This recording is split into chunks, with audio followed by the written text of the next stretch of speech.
Everybody, and welcome to another episode of the Unsecurity Podcast. I'm your host today, Oscar Meeks. I'm joined by Megan Larkins. How you doing, Megan? Hey, Oscar. Good. Good. And the always wonderful Brad Nah. Hey, Brad, how are you doing today? Doing well. How are you? Doing excellent. Doing excellent. We always start with weather conversation. So, how's the weather in Minnesota? It's freaking hot. It's like 93 today. Yeah. It's really hot. I went on a short, cool walk and I was sweating by the time I got back. Oh, wow. So, humidity up too, right? You guys are rolling into that summer humid phase. It's Yeah. not fun. Yeah.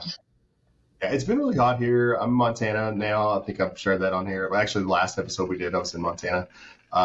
We've actually had like a couple weeks of like 100 degrees, which is really warm, but no humidity. So I'm thankful for that. However, like yesterday was a high of 77, and it was just beautiful day. I don't know. Yeah. I was in Salt Lake City. It was 106, and it was a dry heat, and it sucked. You know, and oven is dry heat as well. So. Right. Yeah, I don't buy it. We've also been having a lot of smoke here from all the wildfires in Canada and California and Idaho and in Montana. And thankfully, the smoke kind of cleared out yesterday, too, and it's still clear out there today. So knock on wood, hopefully the smoke doesn't roll in the evening. Yeah, we'll see. So cool. Welcome, Megan. This isn't your first time on the podcast. You've been on a few times before, but your first time in a long time. So Yeah. Welcome today, Megan. And just to share with everybody, this is going to be my last episode hosting today. And Megan is going to be taking my seat and joining Brad and continuing the podcast on. I'll still hop on from time to time if you guys want me here. But if you don't, that's fine too. I mean, I know when I'm welcome and I'm not. I've chased off 2 co-hosts now, so Megan, we'll see how long you last. We'll see. I was going to say, Oscar, that's it. We don't want to hear from you anymore. That's fine. Invite only from now on. Yeah, okay. Sorry to everyone listening. It's not my choice. It's out of my hands. No, I'm really excited to co-host with Brad. I'm looking forward to it. I know I've been catching the podcast kind of here and there since it was Evan and Brad and then Oscar and Brad. And so I'm just kind of excited. Brad and I work really well together, and I think we'll have great conversations. So Yeah. I think it's going to bring a whole new perspective. I mean, Oscar, you and I are very similar in our approach and thought process. Evan, right in that same vein, and Megan is a just completely opposite approach, which is awesome. It really is. I think that's why we've worked so well together. Is our skill sets really complement it. They're not the same, so it's going to bring a whole new perspective to the audience and listeners, and I think it's going to be awesome. Yeah, I agree. This is great for a different perspective, like you mentioned there. And Megan, you're brilliant, and I can't wait for you to be able to share your brilliance with everybody who's listening here. You're going to do a fantastic job and bring a unique perspective, which is something we need right now because, yeah, Brad's right. Maybe sometimes we fall into habits of talking about kind of the same things over and over with slightly different tweaks. And so I think this will be a nice, fresh, injection of ideas into the podcast. yeah, I will say behind the scenes, Megan is far more organized than probably the 3 of us combined. There's already some improvements that are in the works that people will probably notice here over the next few weeks, months. Probably like next week. So I totally don't have bullet points written down. No.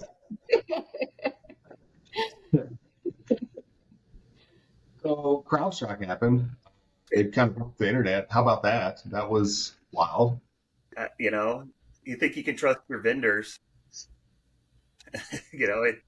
It's interesting to see. When I was reading about it, I was actually traveling, and actually, before we go into that, I think that's probably a good thing we should probably talk about.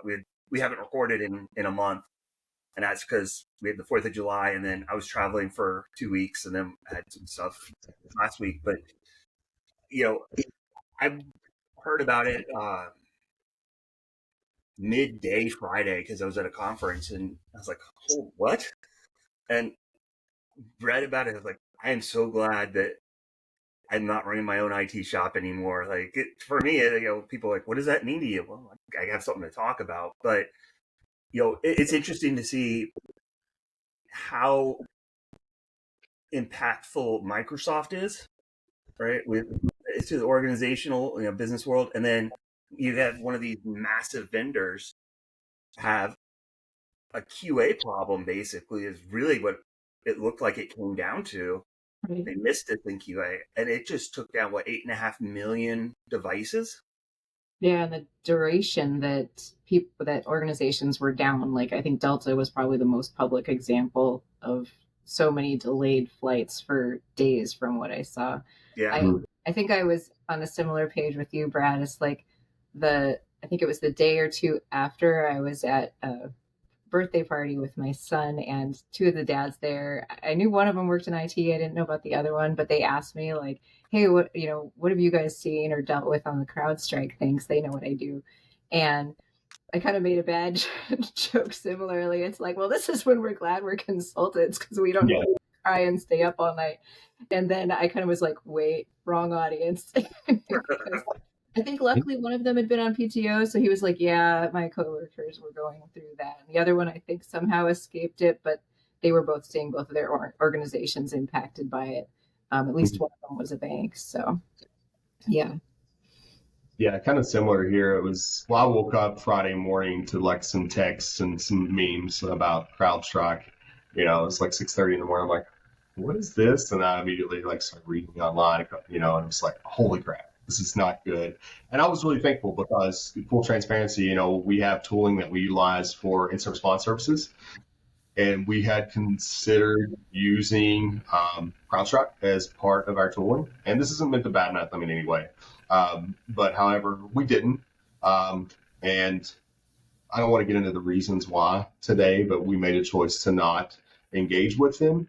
And I was very thankful that we didn't because we have multiple cases in motion right now. And essentially, if that was our tooling, and I just can't imagine to be, called in for instant response to help someone when they're going through, a compromise.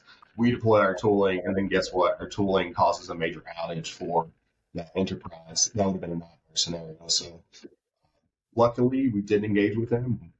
So we didn't have any significant impact with the clients there. So that's good. I'm curious, did you guys have any impact on you were traveling, Brad? Did it affect your travel? Thankfully, no, I was driving. So thankfully, but yeah, that was kind of the talk of the conference is like, who's flying, who's actually not, who thought they were going to be flying home. But I had a couple of VCSOs that use it and that were impacted. And luckily it was, fairly minimal overall impact to them, but it definitely hurt. Yeah. Yeah, it was interesting. So for me, it's kind of funny. Like, I always like to keep just some cash with me. And the day before, I was like, I'm going to go get cash out of the bank just in case. And so I wake up the next morning and see that. Like, thankfully, I got cash out of the bank the day before. Yeah. And then the other thing is kind of like you were saying, Megan, I had a lot of people everyone heard about this. I think there was a lot of confusion too. And it seemed to me, my neighbors here, they're an older couple, and they were talking to me about the Microsoft outage and the Microsoft problem. And it's like, well, it was an outage on Microsoft systems, but it actually had nothing to do with Microsoft. It was a third-party application.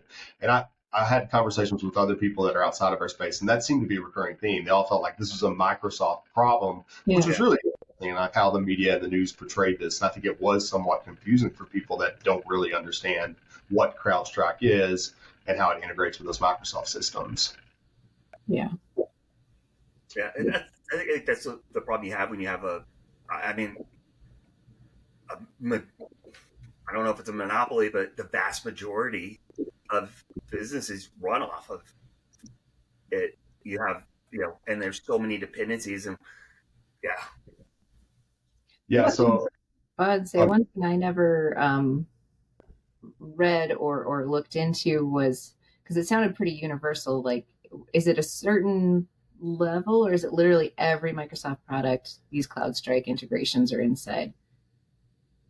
Yeah, I think it was any modern OS that was supported. The only people I heard that escaped it, which is kind of funny, was Southwest, because they were talking about how Southwest had some deprecated systems in their environment, and which was kind of funny. I read that, and it's like, okay, they were saying that because they had deprecated OSs, they didn't have the outage. And I'm like, well, it's because they didn't have CrowdStrike. They didn't have the outage, right? Right. So I think I assume like anybody who was using the CrowdStrike MDR solutions on Windows OS, I believe, was impacted. Yeah, that's my understanding.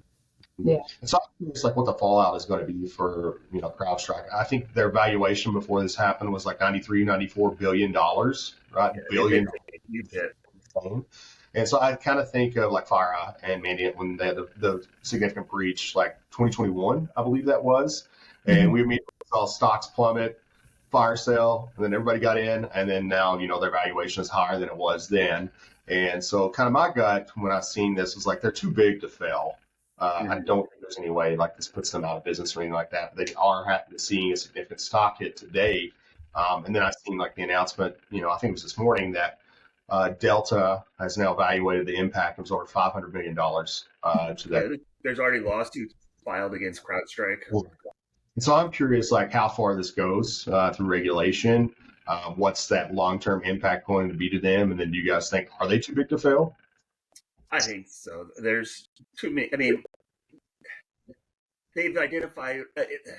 So the reason I think it is they've been pretty transparent from what I've seen about what the issue is, what happened, how it happened. Mm-hmm. And, we all know that in an incident, it's controlling the narrative is the most important thing for the public perception. And enough people are going to go, you know what? It's such a pain in the ass to switch our EDR. It's worked really well up until now. They've got a good reputation. They had one thing go wrong. Yeah, that's kind of my take as well. Like, I think as long as their overall reputation, like they made a bad mistake. They had a gap in their processes that released this update without doing all of the proper checking or certification that led to it. But ultimately, like it does feel more like a mistake than a huge oversight, and it was a huge inconvenience. And I expect like Delta, they're going to be heavily penalized from that, but they're so big and well known and generally trusted. I don't expect it to impact them for the long term. Yeah, it will be interesting to see. I mean, I know that there's a congressional inquiry into it, into what happened, and so of course, I think it looks ugly.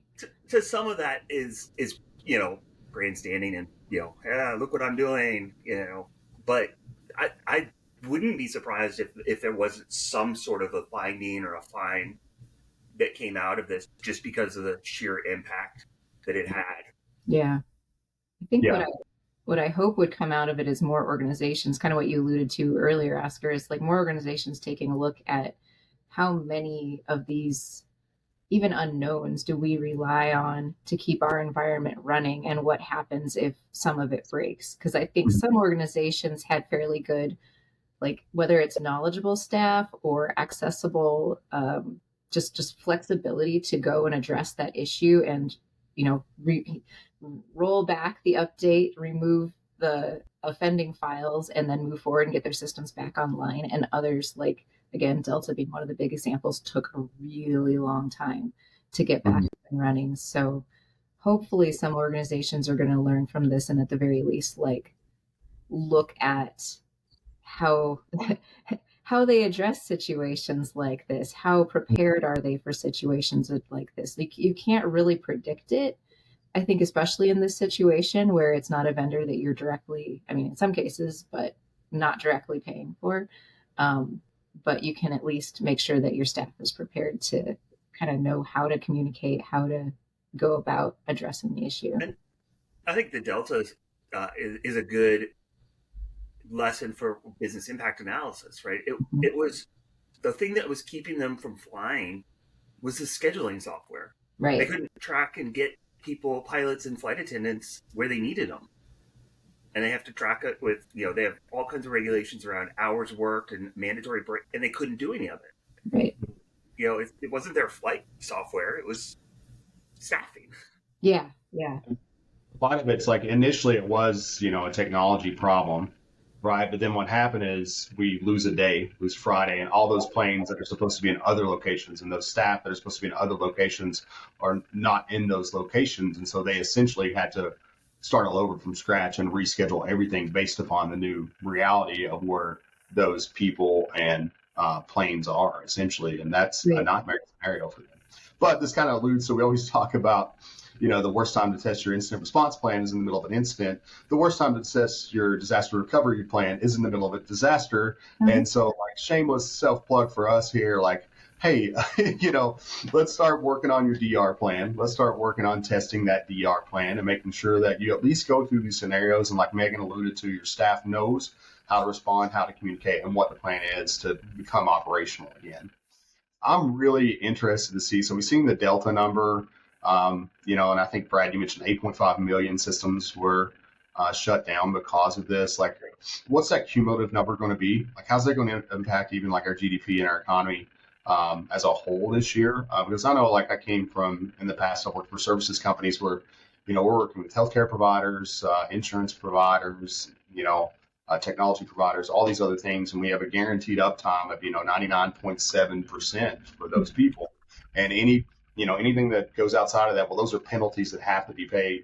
On top of paying the penalties, you're also affecting workflows for critical services. We're in the energy sector too, but like thinking about those critical services and the impact on potential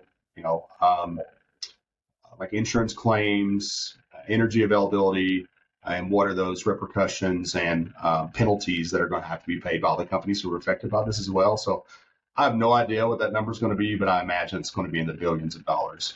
Yeah, I saw it. I'm going to try. I'll have to find it. I saw an article that said that they think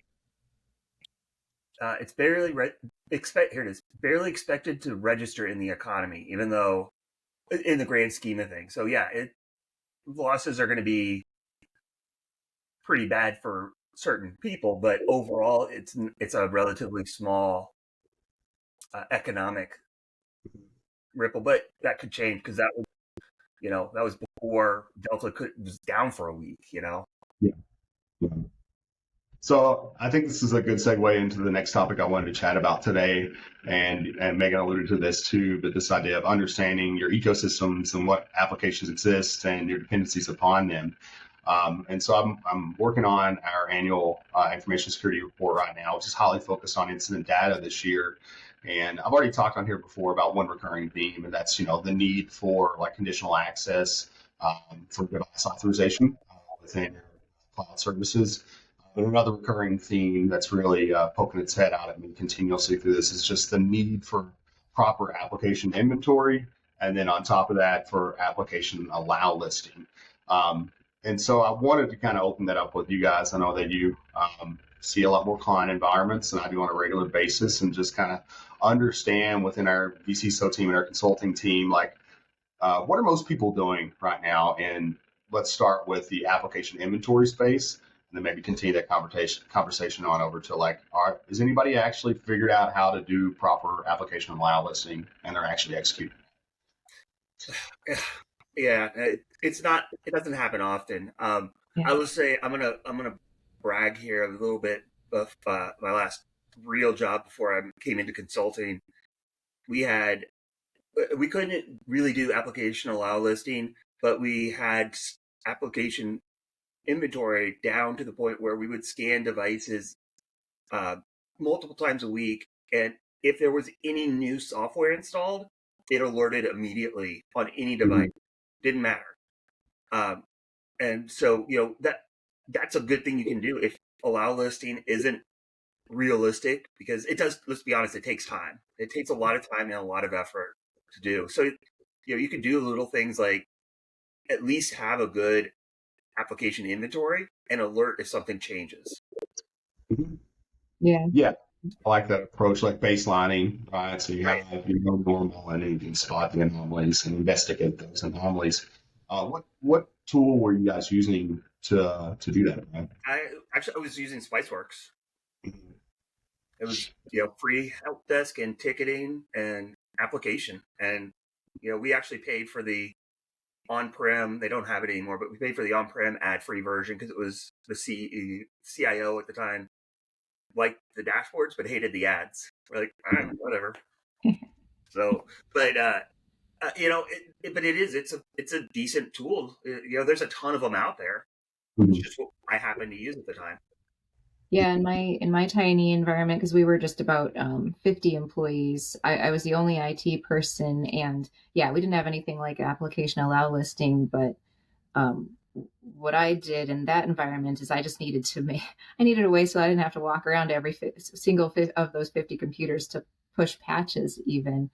And gosh, I can't remember what the name of the tool was right now, but similarly, like a really low cost kind of patch tool, I think it's really what gave me visibility to that, because it did scan all of the applications that were installed in my environments so that I could see what was available to patch. And then I used that a lot too. I think between that and maybe one of the other uh, tools that I was using at the time for, gosh, yeah, it's been just long enough.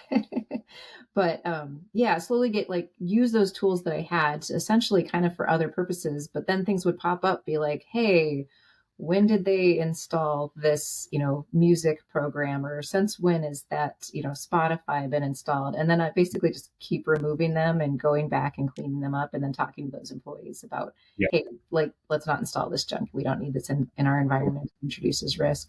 And so that was a really yeah, low low tech solution for that, not automated. But yeah, to back up to what Brad said, we'd have to kind of pull our other VCSOs that are actively working, but we just don't see application allow listing in place very often.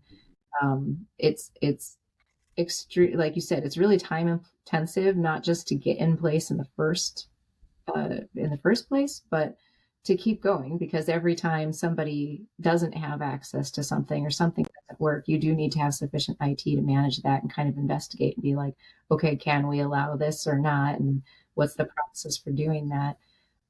However, it also prevents a lot of cleanup, which I think is what you'll touch on. So maybe it's a wash in the end. I don't know. Yeah, that's and I think about too, with the idea of prioritization and thinking about the assets that are most critical, right? And so I think it's a huge challenge to be able to deploy that for every system in your enterprise, in your ecosystem. But if we think about what are my critical assets here, and we boil that down to say, okay, we got 50 servers that are critical to our business function, maybe that's where we start. We start with those critical assets, and it should be easy, and you should have very strict control over those critical systems and what processes are running at any given time. And so I think it's we don't have to boil the ocean. We have to figure out where to start. For me, it's let's start with the critical assets, and then that gives us the opportunity to build the process. And then we start thinking about our power users, and then maybe we migrate to our power users, and then maybe we get really good and get efficient at this, and we can start a rollout plan to the entire ecosystem of all of our users. But it is a huge challenge, and the reason I bring it up is because I look at two things, considering business email compromise cases.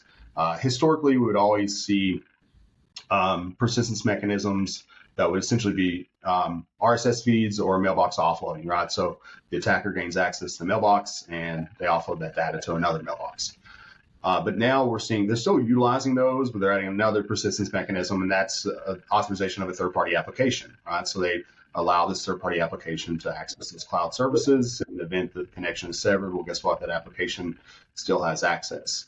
And then the other thing I'm seeing is we typically used to see in ransomware cases and pre-ransomware cases, almost always Crowdstrike or another command and control mechanism, a custom C2 of some sort. And we still see those today, but the frequency is much lower.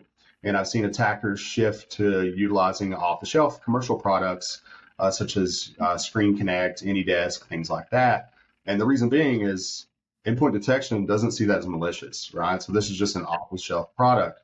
And so for me, I look at both of those scenarios, and our real solution is some sort of process for validating any applications that are installed in the environment. And on the flip side, even backing up, that's why I kind of ask about the application inventory. You first got to inventory, know what you should and shouldn't have, because we also see that oftentimes there may be residual applications from prior engagements where you work with an MSP that used AnyDesk, and you're no longer with that MSP anymore, but AnyDesk is still in your environment, right? And so you're introducing unneeded risk by not actually just auditing those applications and removing what's not needed anymore. Because if I'm an attacker, I gain access to your environment, you got AnyDesk, and likely at this point, it's going to be a deprecated version with vulnerabilities, so it allows takeover of that application much easier. And so we have to start to get a handle on that. I kind of mentioned like the critical assets, the critical users, but then also like having that focus too, I think with conditional access policies, if we just look at our cloud tools that we're using, say M365 and Intra, it does make it a little more simple for us to authorize applications before allowing the connectivity. It may not prevent the application from making it on the device, but it can prevent the application from being authorized to your specific environment. Yeah. Oh, and kind of going off of that is also one of the things that I tell every one of my clients is if you're using 365 or Google, whatever you're using, alert if there's a new device, physical device. I actually have one of my more mature VCSOs, they alert on that, and they have a script that if it detects a unusual login or an impossible login, it immediately kills all sessions and disables the account. And so they've actually been able to stop, several phishing business email compromise attacks using that. So it alerts them immediately, and they know, well, all right, you got to reset your password. What did you click on? And in all the cases, it was definitely, they would have been compromised. Mm-hmm. Yeah. Yeah, I think that there's also options too where you can alert for those new devices. And also if you're using Intune and Intra, you can require any device that accesses to be a compliant device as well, right? So if that device doesn't meet compliance standards, then it can't have access to your environment. And I think you can even take it one step further too, Brad, where it's instead of alerting, it can require approval, right? So if a new device attempts to connect, then that administrator gets the alert and they say, okay, let me validate this request before I grant approval to the device or application at that. So good point. Yeah, I think that's great. And that's kind of what I'm hoping we can push more people in the direction of exactly what you're talking about there. Because I do think that, it's like every other technique we talk about, like 2 years ago, it was people were using, or 3 years ago, whatever, people were using single factor authentication. It's like, let's stop doing that. So everybody got really good at multi-factor now, like really, really good at it. I looked at all our case data, and most people have properly deployed MFA on their public login systems. It's awesome.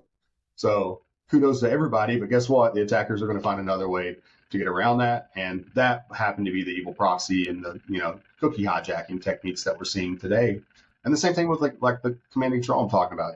EDR used to really suck at identifying command and control. It was not good at that at all 3-4 years ago. And it really took an expert to come in and be able to identify those. They got pretty good at it, I give kudos to the tools because they've gotten better. Well, guess what? Then the attackers are like, okay, they're picking up our command and control.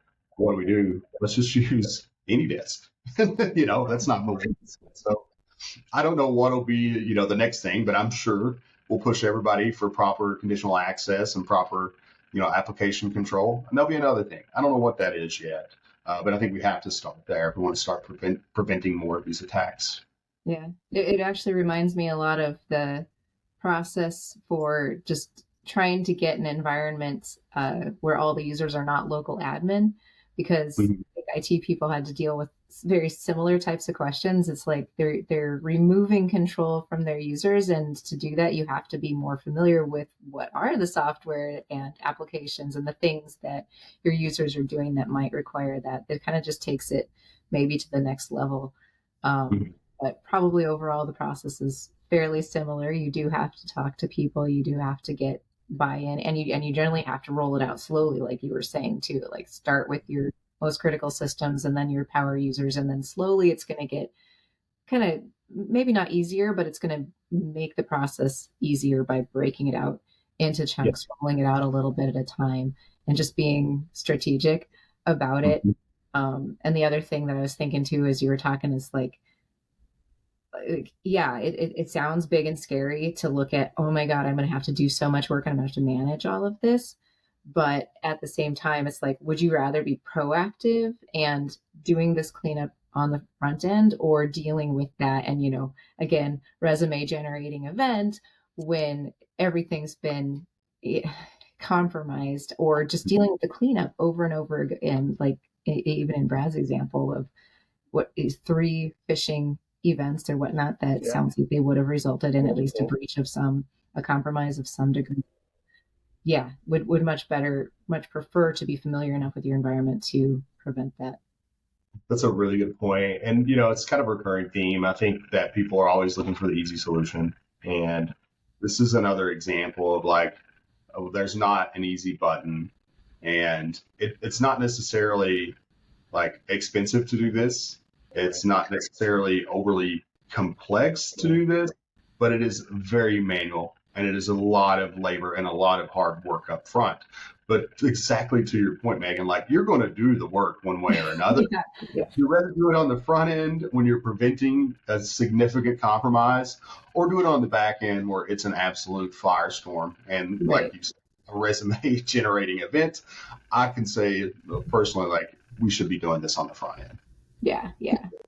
No, I think that's it. Just kind of change the perspective. It's like, it's a lot of work sometime. When do you want to do the work? Yeah. See with the money. Even if it's some money, do you want to spend it now?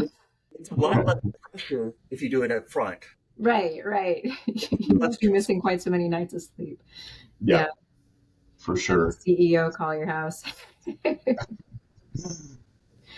Well, cool. I think we're about out of time. This has been an excellent conversation. Thanks for joining us today, Megan. Yeah. We'd like to close the episode with shout outs, kudos to something you're appreciative of. And so I'll open the floor to you, Megan. Sure. Well, as my honorary first podcast host that's not just totally a guest, I wanted to do a shout out for my husband just because he's been my support, but also a lot of the reason that I am here and just driven and kind of the person that I am today. So. A lot of shout outs to spouses on yours. I had to start it off. That's right. I love it. Yeah. How about you, Brad? I'm going to give a shout out to my son. He had surgery Monday and is just an absolute trooper. He's got one more to go, and then hopefully we're done. That'll be 4 major surgeries in 4 years for him. 3 years for him. So it's very inspiring to see him and just how positive and how his outlook is so good. It's really inspiring. Yeah. That's just to him for sure. Yeah, exactly. He's an amazing kid. I'm going to give a shout out to our SMT team. Megan's on there. We had a really good session like 2 weeks ago, and I felt like it was just amazing work. I seen, everyone on that team, so Megan and Eric and John and Amy, like step up and come with solutions and ideas, and I really just enjoyed that time together with everyone. And so big shout out to the whole team for doing amazing work and continuing to do amazing work for us. Cool. Well, thanks everybody for joining. I think that's it. That's a wrap. Everybody have a great day, great week, great month. I don't know how long it's going to be until Megan and Brad talk to you again, but excellent episode, and talk to you soon.